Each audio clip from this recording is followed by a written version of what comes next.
ናችሁ የተወደዳችሁ ተመልካቾቻችን? አዲስ አበባን ልዩ ገጽታ ካላበሷት ስራዎች መካከል በቀበና ተገኝተናል። ዛሬ አስገራሚ ነው። በአካል መጥታችሁ ስታዩት የሚገርም በጣም በቃላት ሁሉ የሚገለጽ አይደለምና እዚህ ቦታ መጥተናል። በጣም ብዙ የምናወራው ነገር አለ። በጣም ከሰሞኑ በተለያዩ ሚዲያዎች አይተነው ነበረ ምርቃቱን አስመልክቶ ማለት ነው። እሱን መሰረት አድርገን ስንመጣ እንደዚህ ሰርፕራይዝ ያደርገናል ብለን በፍጹም አልጠበቅንም እና ቀበና በጣም አምሮበታል። ዘፈን የሚገባው አሁን ነበር። እውነት ነው። አየ እዚህ ሰፈር ያደጉ እዚህ ሰፈር የኖሩ ሰዎች ስለ ቀበና የተለያየ ትዝታ አላቸው። በጣም ብዙ የሚያጋሩን ነገር አለ። ግን ደግሞ ሁሉም የሚስማማበት ላለፉት 5-10 ዓመታት የፍሳሽ ማስወገጃ ሽታው ማያሳልፍ በዚህ በኩል አፍንጫን ይዘህ የምታልፍበት ቦታ ነበርና አሁን ግን እዩት እንግዲህ ከቃላት በላይ ምን አለ ከማሳየት ውጪ። አዲስ አበባ ጀልባ ያለው ብዬ አስቤ አላቅም ነበር እውነት ለመናገር። ውሃ እንደዚህ በጀልባ እንደዚህ በታንኳ እየተቀሰፈ አያለው ብዬ ፍጹም አስቤ አላቅም። ግን እንደዛ እያየን ነው። ይሄ በጣም ትልቅ የወንዝ ዳርቻ ልማት ነው። ልማቱ የሚጀምረው እንጦጦን መሰረት አድርጎ ነው። ስለዚህ ፕሮጀክቱ ራሱ የእንጦጦ ቀበና የወንዝ ዳርቻ ልማት ነው የሚሰኘው። ፀሐዬ ዮሐንስ ቀደም ሲል እንደዚህ መሆኑን ሳያቅ የተቀኘለት ያዜመለት ወንዝ ነው ከጀርባ የምትመለከቱት። እንግዲህ ቀበና ምን ማለት ነው? ቀበና ስያሜውን እንዴት አገኘው የሚለውን ዞር ብለን አይተን ነበር አይደለ? የአዲስ አበባ ከተማ መንገዶች ባለስልጣን ያጋራው የፕሮፌሰር ሪቻርድ ፓንክረስት ጽሑፍ የሆነው አንድ የአገሬው ሰው ከብቶቹን ይዞ እየተሻገረ ያለ ቀበናን ያየዋል። ከዚህ ውሃ ጠጣ ይላል እና ቅዝቃዜውና እርካታው በጣም ደስ ስላለው ቀበና ነው። በቋንቋው በጣም ደስ የሚል እርካታ የሚሰጥ የሚል ትርጉም አለው የሚል አይተናል። እና በእርግጥም እንግዲህ ትርጓሜው ያከነበረ ቀበና በተፈጥሮ እጅግ ንጹህ እጅግ ውብ ለተጠሙ ደግሞ እርካታን የሚሰጥ ቦታ ነበረ ማለት ነው። ከዚያ በኋላ ነው እንግዲህ የሰው ልጅ ያበላሸው። በትክክል በነገራችን ላይ ከጀርባ የሚመለከቱት ግድብ ወንዙ እንደዚህ አይነት ግድብ ይገባዋል ብሎ ማሰብ በጣም የንስር አይን ይፈልግ ነበረ።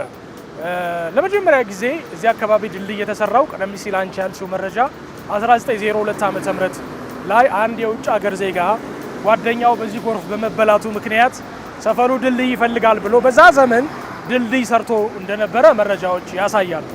እንግዲህ ያ ካገለገለ በኋላ ከብዙ ዓመታት ዘመናት በኋላ ቀበና በንስር አይን ታይቶ ለዚህ ደረጃ ደርሷል ማለት ነው።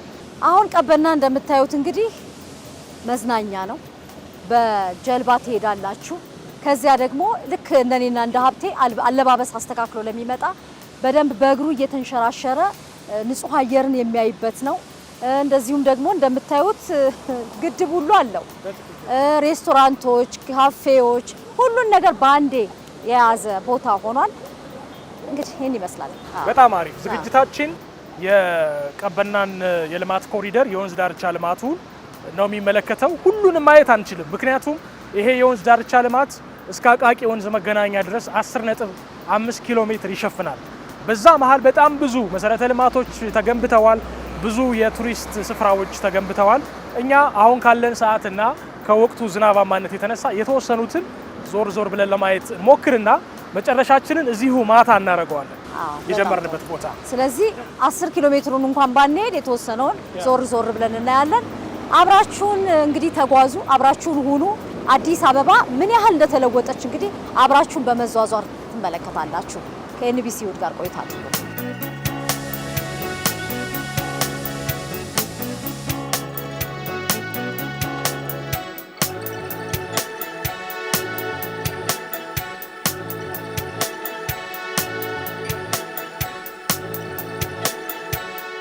እንግዲህ በዚህ በቀበና ወንዝ በጣም ብዙ ቤቶች ተጥለቅልቀዋል።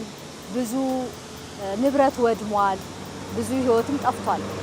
ድንገተኛ ደራሽ ወንዝ ይመጣና ሙልት ይላል ቀበና። ከዚያ ደግሞ የፍሳሽ ጋር ያገናኙት ነበር አይደል? ያ ነበር በጣም። የፀሐዬን ዘፈን ግን ታስታውሻለሽ? አዎ በግጥም አይደለም ግን ዘፈኑን አስታውሷል። እንደውም ዘፈኑ በወጣ ጊዜ በጣም ኮሚክ የሆነ ሌላ ትልቅ አርቲስታችን ለቀበና እንዴት ይዘፍናል ብሎ ፎግሮ ነበር አሉ እኮ።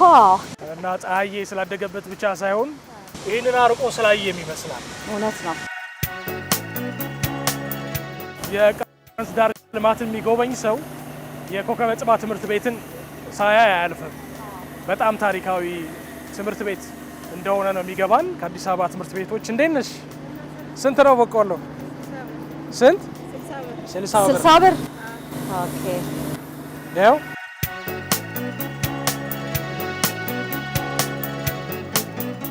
ያቃጥል። አሪፍ ነው። እሺ እንጂ ቆንጆ በቆሎ እኔ ያቃጥለኝ። ይሄን ሊጎበኝ የመጣ ሰው በቆሎ እየበላ ደግሞ ቢሄድ የሆነ ትርጉም ይሰጣል ከክረምቱ ጋር።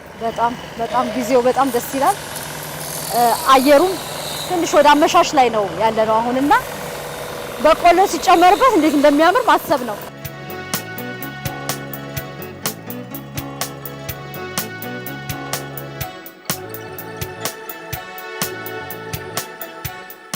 ይሄን ቦታ ማታ ማየት በጣም የተለየ ስሜት ያለው ይመስላል ከመብራቶቹ ህብር አንጻርና ኤዱ ተመልሰን ሲመሽ ብናየው ደስ ይለኛል። ሁልጊዜም ቢሆን አዲስ አበባ እንግዲህ በጣም በርካቶች የሚመጡባት ዲፕሎማቶች የሚያርፉባት ናት። የሚጎላት ይሄ ነበረ። ይሄ ጽድት ያለ ቦታ፣ ቤተሰብህንና ወዳጆችን ይዘህ ወክ የምታረግበት ቦታ፣ እዚህ ቦታ እንሂድ ብለህ ለመዝናኛነት የምትመርጠው ቦታ ነበርና አሁን በአማራጭ በሜኑ ነው። አሁን በተለይ የሀገሪቱ ዋና ከተማ አዲስ አበባ እንደመሆኗ መጠን የሚገባት ይሄ ብቻ ነው ባይባልም ያለፍንበት ግን በቃ የአንድን ሀገር ዋና ከተማ አይመጥንም እውነት ለመናገር እንደምናውቀው ማለት ነውና አንዳንድ ጊዜ የሰራን ጥሩ ሁኔታ ውስጥ ያለን ምናምን ሊመስለን ይችላል። ይሄም የአይን መከፈት ጉዳይ ነው። አዲስ አበባ ከዚህ በላይ ነው የሚገባት። ሀገራችን ደግሞ በብዙ ነገር ባለጸጋ ነች። ነገር ግን ከቱሪዝም አይን ማየት ለዛ አይደለ አሁን ከአምስቱ የኢኮኖሚ አውታሮች ውስጥ አንዱ ቱሪዝም ሆኖ በመንግስትም ከፍተኛ ትኩረት ሲሰጠው ነገሩ ዝም ብሎ ቱሪዝም የሚጎበኝ ነገር ብቻ ሳይሆን ከፍተኛ ኢኮኖሚ የሚታፈስበትም ነው። እንግዲህ ስምን መላክ ያወጣዋል ነውና እንደ ስሟ አዲስ አበባ እያበበች ነው፣ እያማረች ነው፣ እጅግ ድንቅ እየሆነች ነውና በጣም ቀበና ደግሞ ሌላ ታሪክ ነው። በጣም እንግዲህ እዚህ የነበሩ ሰዎች ያደጉ ይመስክሩ ቦታው ምን ይመስል እንደነበር።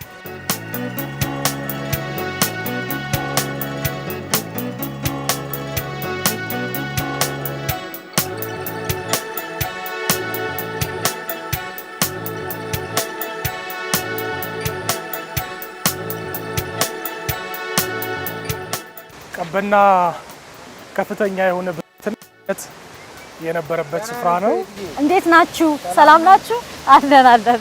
አሁን አፍንጫ የሚያዝበት አይደለም። ውሃው ላይ እጃችሁን ዘርግታችሁ ቀዝቀዝ የምትሉበት መጀመሪያ ውሃ የጠጣው ሰውዬ እንዳለው አይነት ስሜት የሚገርመው ምን መሰለሽ ነው ከተከፈተ እኮ አይ ቲንክ ሳምንት አልሞላው ማለት ገና እንደተከፈተ አካባቢ ነው የመጣ ነው። ግን ሰው እንደዛ አይነት ቦታ በምን ያህል ደረጃ ይናፍቅ ይፈልግ እንደነበረ ማሳያው ነዋሪ የሆነ ፓርክ በጣም ብዙ አመታትን ያስቆጠረ መናፈሻ ነው የሚመስለው።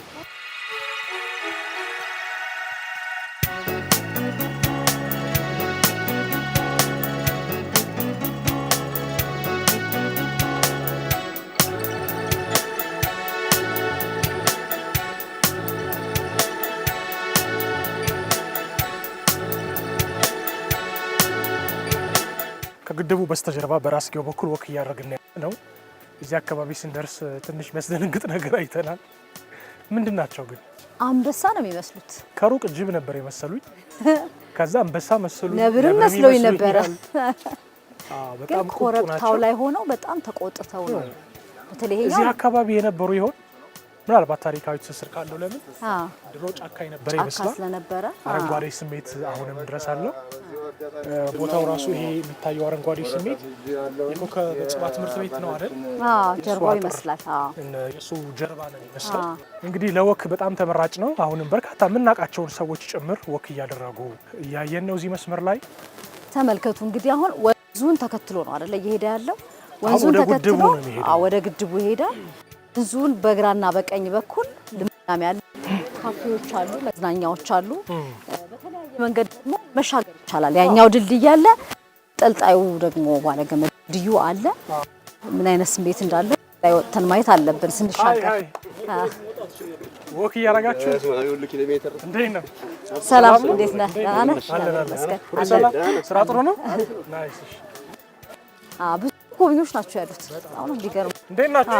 ሰላም ነው? ሰላም እንዴት ናችሁ? እግዚአብሔር ይመስገን። እና በዚህ በኩል ይመስለኛል አይኸው እንትን ይላል ተንጠልጣይ ድልድይ ጥሩ የመዝናኛ አማራጭ ነው። እስኪ ደግሞ በላዩ ላይ ዘና ብለው እየሄዱበት ነው። እኛም ዘና ብለን እንሻገርበትና በዛ በኩል ያሉትን ደግሞ እናያቸዋለን። ይሄ ቦታ የሆነ ኮረብታማ ቦታ ወደ ሆነ ሌላ ቦታ ላይ የሚወስድ አይነት ስሜት አለው። ይሄ ራሱ እኮ ሰው ሰራሽ ነው በነገራችን። ግን የተፈጥሮ ነው የሚመስለው። የተፈጥሮ ይመስላል። ብቻ ምን አደከማችሁ አዲስ አበባ ላይ ወክ ስታረጉ በብስክሌት ስትሄዱ ጤንነታችሁን በዛው እየጠበቃችሁ እንደሆነ ሊሰማችሁ ይገባል። እሱ ነው የሚገርመኝ። የወንዝ ዳር ልማትና የኮሪደር ልማት ማቴሪያሎች፣ ግብአቶች፣ ሙያተኞች በቃ የሀገር ልጆች የሀገር ቤት ማቴሪያሎች ስለሆኑ እሱ ምን ያህል ሀብት እንዳለን ብንገነባን አይናችን ቢከፈት ምን ያህል ልንሰራ እንደምንችል ሳይ በሩጫ ሁሉ ነው። እንደዚህ አይነት ነገር እንዴት ነው ኤዱ ያስፈራሻል ሲንቀሳቀስ? ላይ ለማንኛውም ፊት ለፊት እሺ። እኔ የከፍታ ፍርሃት ካለባቸው ውስጥ አንዷ ነኝና እንዳትደገፊ። አስፈራም? ቆንጆ ነው፣ ደስ ይላል። እንዴት ነው? ደህና ነህ? የሌላ መዝናኛ ነው ማለት ነው የተጀመረው እዚህ። የብረት ተንጠልጣይ ድልድይ የምንራመድበት የብረት አልመሰለኝም ነበር፣ የገመድ ነበር የመሰለና ግን የትኛውንም አይነት የሰው ሂደት መሸከም የሚችል ግራ ቀኝ መደገፊያ ያለው ደግሞ ረዘም ያለ የብረት ድልድይ ነው። በተለይ ይሄ ደግሞ የከፍታ ፍርሃት ላለበት ከባድ ነው። እኔ አሁን እያዞረኝ ነው። ለምሳሌ እውነትሽን ነው። ስወድቅ ታነሳኛለህ። ወዴት ትወድቂያለሽ? ወለሉ ላይ ካልሆነ በቃ ታሜ ወደዚህ አትመጡም?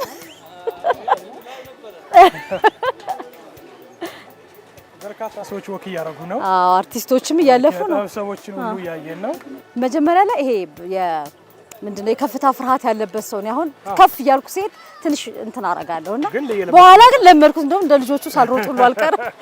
የሆነ ስሜት አለው፣ የዘውዛል፣ የልጅነት ስሜት አይነት ይመልሳል። ደስ ይላል። በነገራችን ላይ ለኮከበ ጽባህ ትምህርት ቤት ተማሪዎች አዲስ ነገር ይመስለኛል። ጥሩ መዝናኛ ለረፍት ጊዜ ኢቭን አጠቃላይ የወንዝ ዳርቻው ለንባብ ምቹ ነው። መቀመጫዎችም ካፍቴሪያዎችም ስላሉትና በጣም ብዙ ትርጉም ነው ያለው ለከተማው ሰው። አስደሳች ነው። አንዱን ስትጨርስ ሌላ እንደገና ሌላ ስትጨርስ ማለት የተለያየ አይነት ነገር ስለሆነ በመንገድህ ላይ እንደ እረፍትም ራስን እንደ መፈተሻም ነው። በትክክል ምን አይነት ስሜት እንዳለው አሁን ልናገር። አሁን ዘና ብያለሁ። የሆነ ህፃን ልጅ እንዲተኛ እንቅልፉን የሚወዝበት አለ። እንደሱ አይነት ስሜት ነው። አሁን ገብቷል። ዝም ብለህ ቁጭ ብትል እንቅልፍ ሁሉ ሊወስድ ይችላል። እርግጥ ስላለ ነው የማባበል እንደዚህ አይነት ስሜት አለው። ያረጋጋል ነገር። ቅድም እኮ ህፃናቱ ስለተሯሯጡበት ነው ያኔ ትንሽ ያስፈራል በጣም እንዴ። ቆንጆ ያት እንዴት ለልጆች በጣም ደስ ይላል። መዝናኛ ሆኗል ለልጆች። በነገራችን ላይ እዚህ የምታያቸው ህፃናት የዚህ ሰፈር ሰዎች የዚህ ሰፈር ልጆች መስለውን ነበር። አይደለም፣ አብዛኞቹ በጣም ከርቀት ነው የመጡትና በምን ያህል ደረጃ ሰው ባጭሩና በቀላሉ እንዳወቀው ነው የሚያሳየው። እናንተ ከየት ሰፈር ነው የመጣችው? እንዴት ናችሁ? ከየት ሰፈር ነሽ? አያት። ያው አንቺስ? አንቺስ? ከአያት ነው የመጣችው? ሁላችሁም ከአያት ነው? ከየት ነው የመጣችው? ጎበዞች። ከአያት ጎሮ፣ አያት፣ ሴምሲ። እናንተስ? እንግዲህ ወደ ቀበና መጥተው እየተዝናኑ ያሉት። ከቀበና ከየት ነው የመጣው አንተ? እኔ ከባልደራስ። ከባልደራስ።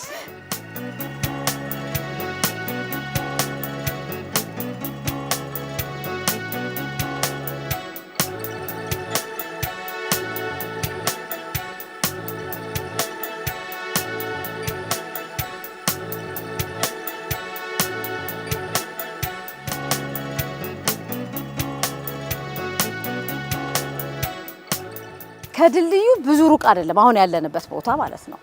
ግን ድልድዩ ጋር ያለው እይታ ሌላ ነው፣ እዚህ ጋር ያለው እይታ ደግሞ ሌላ ነው። እዚህ ጋር ስንወጣ አካባቢው ላይ ያሉት አበቦች፣ ጫካው ምን ያህል በጣም ማራኪ እንደሆነ የምናይበት ቦታ ነው። እኔ ብዙ ጊዜ ምን እላለሁ መሰለ፣ አሁን ትውልደ ኢትዮጵያውያን ሌላ ሀገር ያሉ ወደ ሀገራቸው ሲመጡ ወደ ሀገራቸው ልጆቻቸውን እዛ ያወለዱ ከዚህ በልጅነት የወሰዱ ሀገራቸው ለማምጣት ሲፈልጉ የት ነው የምንወስዳቸው ብለው በተለይ መዝናኛዎችን ይጠይቃሉ። ሀገራችን ያው በባህልም በሃይማኖታዊ ቦታዎችም በቅርስም በብዙ ነገሮች ጸጋ ያላት ናት። ግን ደግሞ እነዛ ቦታዎች ላይ ለመሄድ መዳረሻዎቹ በቂ አልነበሩም፣ ወይም ደግሞ መሰረተ ልማታቸው ጥሩ አልነበረም።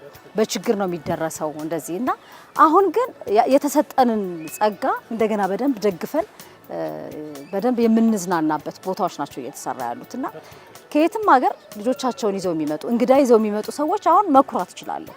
በደንብ የምንወስዳቸው ቦታ አለን ይላሉ። እንደዚህ አይነት ልማቶች ሲጀመር ለትውልድ ነው የሚገነቡት። አንዳንድ ጊዜ ውጤታቸው በግንባታ ሰዓት ላይታወቅም ላይስተዋል ይችላል። ከዛ በተቃራኒውም የሆነ አረዳድ ሊኖር ይችላል ነበረም ከተማችን ውስጥ ማለት ነው። አሁን ግን ውጤቱ ሲታይ በጣም አስደሳች ነው። የከተማዋን ነዋሪ ነው ሰርፕራይዝ የሚያደርገው። ትውልድ ተሻጋሪ ዘመንን የሚሻገር በመሆኑ በጣም ትልቅ ነገር ነው። በዛ ላይ የቱሪዝም ሀብት ነው። ነዋሪው ዛሬ በነፃ ቢዝናና ነገ ግን ዶላር ያመጣል ከውጭ ቱሪስቶች አንጻር ማለት ነው። ስለዚህ በጣም ደግሞ የገረመኝ ነገር አዲስ አበባ እየተሰራች እንደሆነ እኮ ይታወቃል። ይሄ የቀበና የወንዝ ዳር ልማት ግን እየተሰራ እንደሆነ እንኳን በጣም ብዙ ሲራገብ አልሰማንም። ፋይናሊ ውጤቱን ነው ያየ ነው። ይሄ በጣም ትጋትን የሚያስተምር ይመስለኛል በጣም። ስለዚህ አሁን ክረምት ነው። በጣም ብዙ ህፃናት ከወላጆቻቸው ጋር ትምህርት ቤትም ስለተዘጋ እየተጓዙ ወክ እያደረጉ እየተሯሯጡ ይሄ ካፌ ብቻ ልጆችን ይዞ ይሄድ የነበረው ቤተሰብ አሁን መዝናኛ አየር፣ ንጹህ አየር ስለተፈጥሮ እንዲያስብ የሚያደርጉ ቦታዎች ይዞ እየመጣ ነው። የኛ በጣም ትልቁ ችግር የነበረው የአገር ውስጥ ቱሪስት የመጎብኘት ልምድ የለንም ነበር አይደለ? አሁን ግን በየሄድንባቸው ቦታዎች ማአት ሰው ነው የምናየው። የውጭ ሰው እስካሁን አላየንም። እንደውም የአገር ውስጥ ጎብኚዎች የአገር ውስጥ አገራቸውን የተሰራውን ነገር በደንብ አገናዝበው የወደዱትና ልጆቻቸውን ይዘው የሚያዝናኑ ብዙ ሰዎች እያየን ነው። የቱሪዝም ሰዎችም አርቲስቶችም እዚሁ ጋር ቆመን እንኳን ብዙ ሰው ሲያልፍ ያየ ነው። ይሄ ቦታ በጣም ደስ ያለኝ አንዱ ነገር የአረንጓዴ ስፍራነቱን እንዲለቅ አልተደረገም። ለምሳሌ ይሄ ቪው ሲታይ ጫካ ይመስላል። አዲስ አበባ ሆነ አይመስልም። አዲስ አበባ ያለን አይመስልም። ይሄ ነገር በጣም ጥሩ ነው። ከዘመናዊ የወንዝ ዳርቻ ልማት አኳያ ይሄ በተፈጥሮ የበለጸገው ነባሩ ጥቅጥቅ ደን ደግሞ እንዲህ ተጠብቆ መኖሩ በራሱ ከተፈጥሮ ጋር ታርቀን ተስማምተን መኖር እንዳለብን የሚያሳይ ነገር ነው።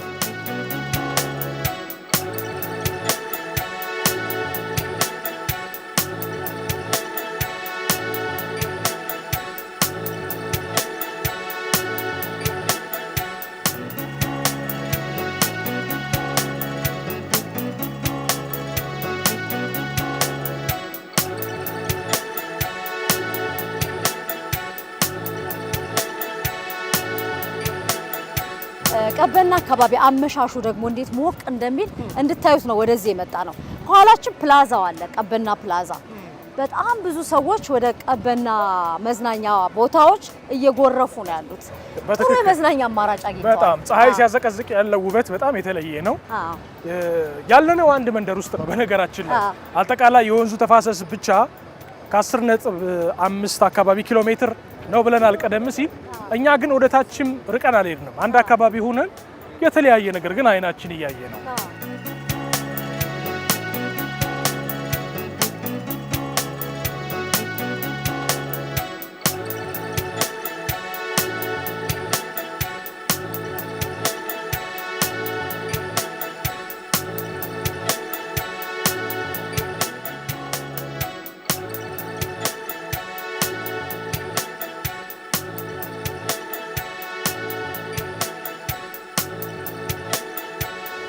አዲስ አበባ ያላችሁ መጥታችሁ ማየት ስለምትችሉ መቼም ብዙ አንልም፣ ግን ደግሞ ከሀገር ርቃችሁ ነው ያላችሁ ቀበናን አካባቢ የምታውቁ እንግዲህ ምን ያህል እንደተለወጠ እዩት።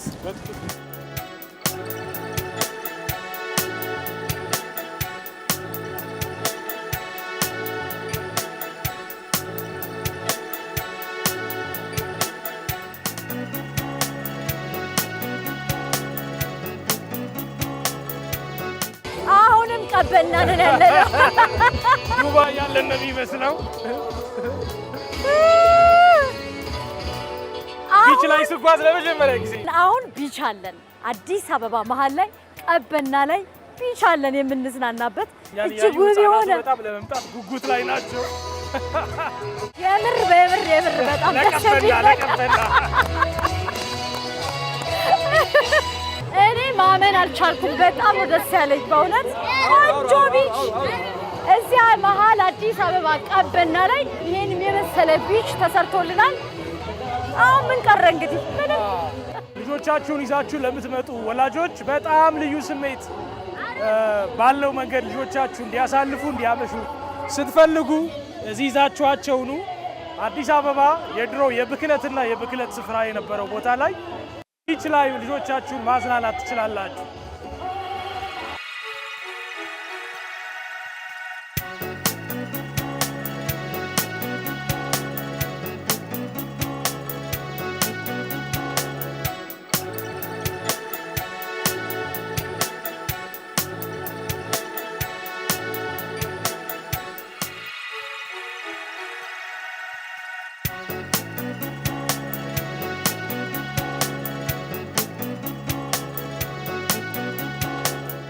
የወንዝ ዳርቻ ልማቱ ይሄን የመሰለ የመስታወት ድልድይ ደግሞ ተሰርቶበታል።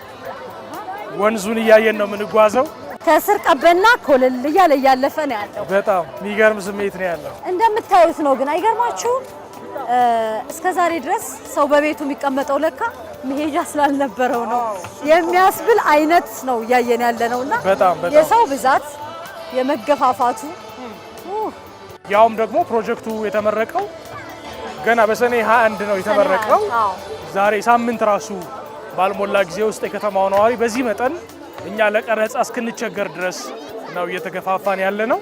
ይሄ ደግሞ ወንዙን መሰረት አድርጎ የተሰራውን ሐይቅ ለማየት በጣም ምቹ ቦታ ነው።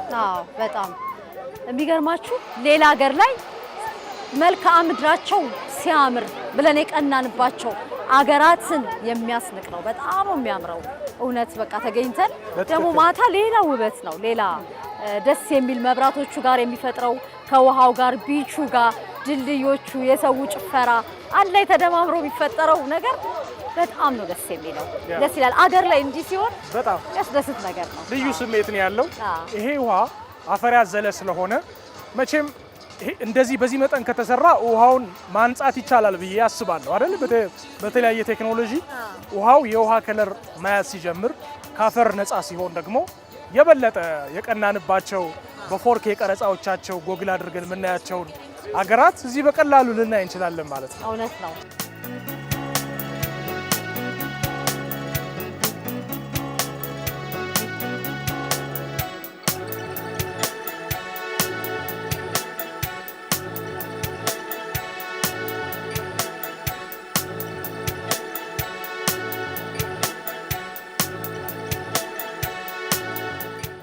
በነገራችን ላይ በተለምዶ እሁድና ቅዳሜ ነው አይደለ የመዝናኛ ቀናችን የሚሆነው ከስራ ውጭ። ዛሬ የእሁድ መዝናኛ ፕሮግራም ይሁን እንጂ ቀረጻውን እያካሄድን ያለነው ሮብ ቀን ነው። በሮብ ቀን በስራ ቀን ነው ይሄ ሁሉ የሰው ክራውድ የምናየው። ይሄ አንዱ የፕሮጀክቱ ውጤት ስለሆነ በጣም ያስጨበጭባል።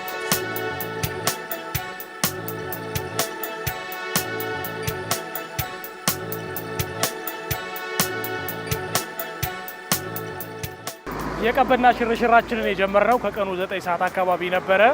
አሁን ከምሽቱ 1 ሰዓት ተኩል ነው የሚለው። ምሽት ላይ ያለውን የአካባቢውን ገጽታ ሳናይ አንሄድም ብለን ነው እስካሁን የቆየ ነው። እስከዛ ድረስ ግን ዞር ዞር ብለን በጣም ረጅም ነገር አየን፣ ብዙ ወክ አደረግንና ምንም ሳይሰለቸን ብርቱ ሁነን ነው እስካሁን ያለ ነው። አንዳንድ ቦታ ላይ ያለነው ቀበና ነው እያልን የምናሳስበው ቦታው የት ሀገር ነው ብላችሁ እንዳትጠራጠሩ ከማለት አንጻር ነበርና እንግዲህ ተፈጥሮና የሰው ልጅ መልካም እሳቤ ተደማምረው ቀበናን ሌላ ተአምራዊ ውበት አላብሷታል። እጅግ ውብ ነገር ነው እዚህ ቦታ ላይ ያየነው። መልካም ነገር ሲሰራ ብዙዎችን አሰባስቦ በአንድ ስፍራ ላይ እንደሚያገናኝም አይተናል። ዛሬ ቀበና ላይ የተሰባሰበው ሕዝብ ይሄንን ንግግራችንን ወይም ደግሞ ይሄን እሳቤ ያስመሰከሩልን ናቸው። በትክክል የተመረቀው ሰሞኑን ነው። ሳምንት ራሱ አልሞላውም እውነት ለመናገር እኛ የመጣንበት ቀንና በዚህ መጠን የህዝብ ጎርፍ ነው ያለው። በተለይ ወላጆች ከልጆቻቸው ጋር ጨለም ሲል አመሻሽ አካባቢ ጀምሮ በርካታ ሰዎች ናቸው እዚህ የተገኙት እና ይሄ በምን ያህል ደረጃ ህዝቡ እንዲህ አይነቱን መናፈሻና መዝናኛ ይናፍቅ እንደነበረ የሚያሳይ ነገር ነው። ውጤቱ ደግሞ በጣም ጥሩ ሆኖ አይተነዋል። ስለዚህ ከዚህ በኋላ አዲስ አበባ ስንመጣ የት እንሂድ የሚለው ጥያቄ ብዙ አሳሳቢ አይደለም። ብዙ መዳረሻዎች ተሰርተዋል። የቀበና ደግሞ ልዩና ተአምራዊ ነው። እኛ ያየነውንና እኛ ያስገረመንን እናንተ መጣችሁ እንድትጎበኙን ጋብዛለን። ደስ ትሰኛላችሁ። የነበረን ቆይታ ይህን ይመስል ነበር። ከዚህ በፊትም የነበረው ነገር ግን በንስር አይን በመታየቱ ምክንያት አዲስ ገጽታ ለብሶ የሰው አሻራ አርፎበት በዚህ መጠን በቴክኖሎጂ አይን ታይቶ ለዚህ በበቃው በቀበና የወንዝ ዳርቻ ልማት ላይ ያደረግነው ሽርሽር ይሄን ይመስል ነበር። እናንተም እየመጣችሁ ጎብኙ።